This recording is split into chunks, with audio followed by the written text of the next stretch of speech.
Good morning बच्चों। हम लोग कविवर बिहारी लाल जी द्वारा रचित जो बिहारी सतसई है उसमें से कुछ दोहे लिए गए हमारी पाठ्य पुस्तक में, जिसे हम भक्ति नीति के नाम से जानते हैं। भक्ति नीति के नाम से जानते हैं जो हमारे पाठ्यक्रम में लिए गए हैं इसी नाम से। इसमें भक्ति के अंतर्गत जो दोहे थे उनको पूरे पढ़ लिए। नीति के अंतर्गत जो दोहे हैं वो हम पढ़ रहे थे, उसमें से कुछ दोहे हो गए थे। आज जिस दोहे की हम व्याख्या करने जा रहे हैं, संकेत हमने उसका डाल दिया है। बढ़त बढ़त संपत्ति सलिल मन सरोज बढ़ जाय, घटत घटत सुन फिर घटे बरस मूल को मिलाई।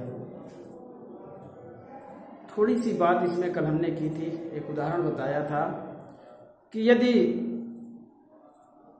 किसी तालाब में कमल का फूल खिला हुआ है, कुछ स्तर तक पानी उसमें भरा हुआ है, और सौभाग्य से उसमें कहीं से पानी आना शुरू हो जाए, तो पानी जैसे जैसे तालाब में आता जाता है, तालाब का पानी का स्तर ऊपर उठता चला जाता है, बढ़ता जाता है, तो उसमें खिला हुआ जो कमल है वह डूबता नहीं है, बल्कि क्या करता है, अपनी नाल को लंबी करता जाता है। उसकी जो नाल होती है वो लंबी करता जाता है और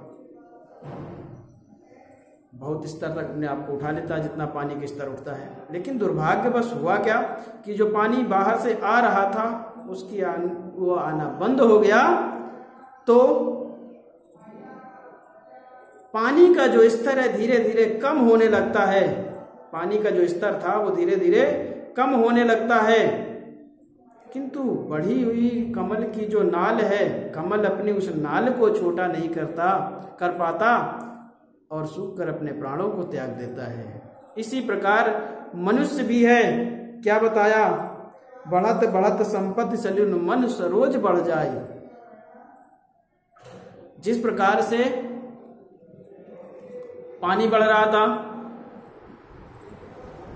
बढ़ता जा रहा था, उसी प्रकार मनुष्य की जो इच्छाएं हैं, जैसे ही बाहर धन आने लगता है, जैसे तालाब में पानी आने लगा था, वैसे मनुष्य के पास जब धन आने लगता है तो उसकी जो विलासता की आदतें हैं वो बढ़ती चली जाती हैं। और दुर्भाग्य से जिस प्रकार पानी आना बंद हुआ था, वैसे ही जब बढ़ी हुई आय हमारी कम हो जाती है, तो हमने अपनी विलासता की आदतों को तो कमल की नाल की तरह खूब बढ़ा लिया है। अब जब आय हमारी बंद हो गई, तो जिस प्रकार नाल सूख गया था, मर गया था, कमल सूख गया था, अर्थात उसका अंत हो गया था, उसी प्रकार हम अपनी विलासता की आदतों को कम नहीं कर पाते और घुटकर अंत में हम अपने प्राणों को त्याग देते हैं। तो यही कहा कबीरदास जी ने, घटत घटत सुना फिर घटे। एक बार बढ़ गया तो फिर हम उसे घटा नहीं पाते, बरस मूल को मिलाए। जिस प्रकार से कमल की नाल सूख गई थी, उसी प्रकार हम भी अपने आप को नष्ट कर लेते हैं, समाप्त कर लेते हैं। आगे देखिए, जो चाहत चटक न घटे, मैलो होए न मित, रज राजस न छुआई तो नेह चीकने चित्त। क्या कहा कबीरदास जी ने यहां मित्रता के लिए बताया कि अगर हमारा कोई मित्र है, हम चाहते हैं जो चाहत चटक न घटे, यदि हम चाहते हैं हमारी जैसी मित्रता है वैसी ही कठोर तेज बनी रहे, कभी मध्यम ना हो, कम ना हो, मैलो होए न मित्र, और हमारी जो मित्रता है वो कभी टूटे ना, समाप्त ना हो। जैसी हमारी आज मित्रता है वो कम ना पड़े और क्या हो, वो कभी समाप्त ना हो, कभी टूटे ना। तो हमें एक बात को याद रखना चाहिए, रज राजस न छुआई तो नेह चीकने चित्त। तो हमें अपने इस मित्रता के बीच में धन संबंधी धूल नहीं आने देना चाहिए। इसका एक उदाहरण भी बताया। इसके समकक्ष दूसरी बात भी बताई कि यदि हमारे पास दर्पण है, शीशा है, यदि हम चाहते हैं ये टूटे ना, ये कभी खराब ना हो, इसकी जो चमक है वो धीमी ना पड़े, तो हमें क्या करना चाहिए, इसे तेल और धूल से बचा करके रखना चाहिए।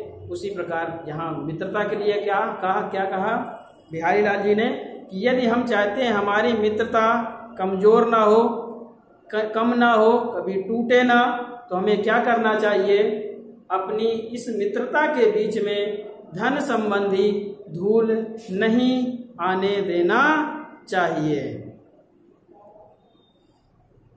तो ये रहे बेटा। अब 2 और बच रहे हैं, उन्हें भी देख लीजिए।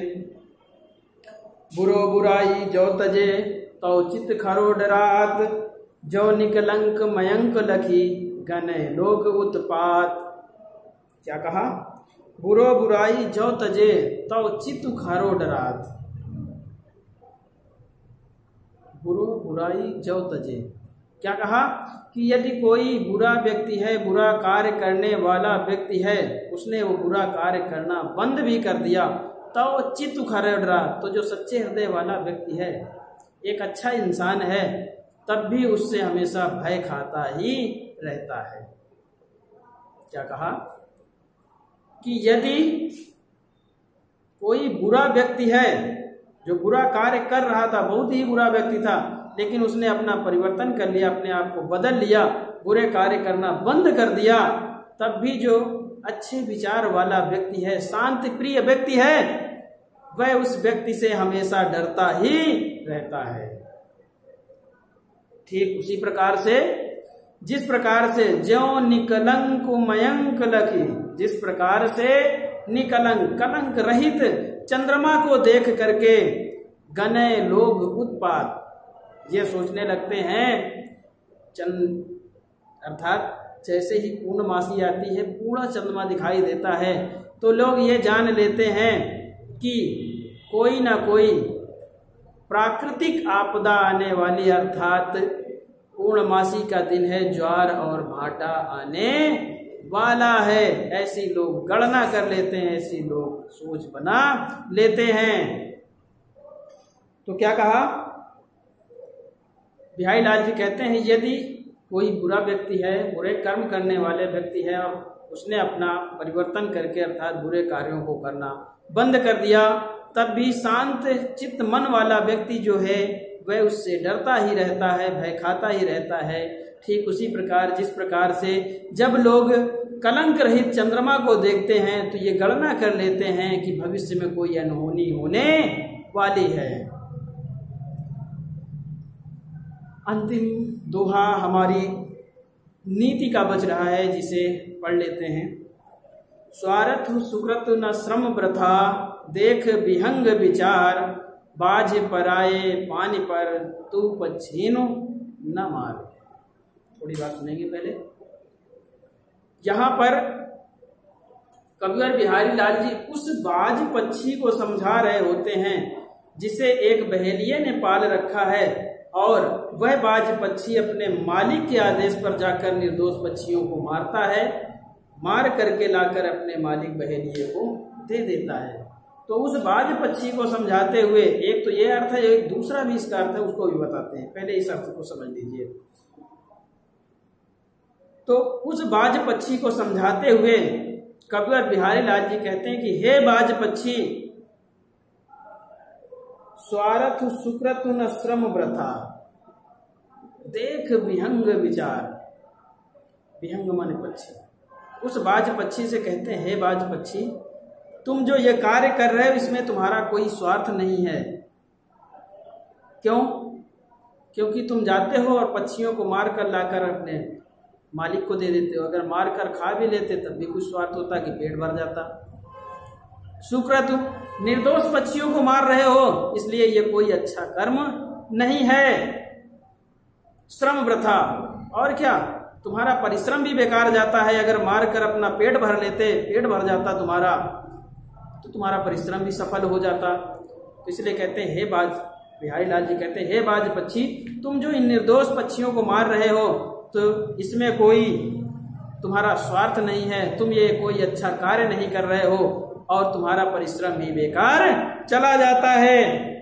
और बाज पराए पानी पर तू पक्षी न मार। और क्या कहा, हे बाज पक्षी, तू दूसरे के कहने पर अपनी ही जाति के निर्दोष पक्षियों की हत्या मत कर। ऐसा समझाते हैं कविवर बिहारी लाल। आपके नीति के ये तो है यहीं पर पूरे हुए। शेष आगे जो पाठ हैं उन पर चर्चा की जाएगी। संभवतः इसके बाद अब गद्य चालू कर दिया जाएगा। किताब सामने रखेंगे आप लोग, अगले टर्म से गद्य की व्याख्या होगी। आज की कक्षा यहीं संपन्न होती है। धन्यवाद।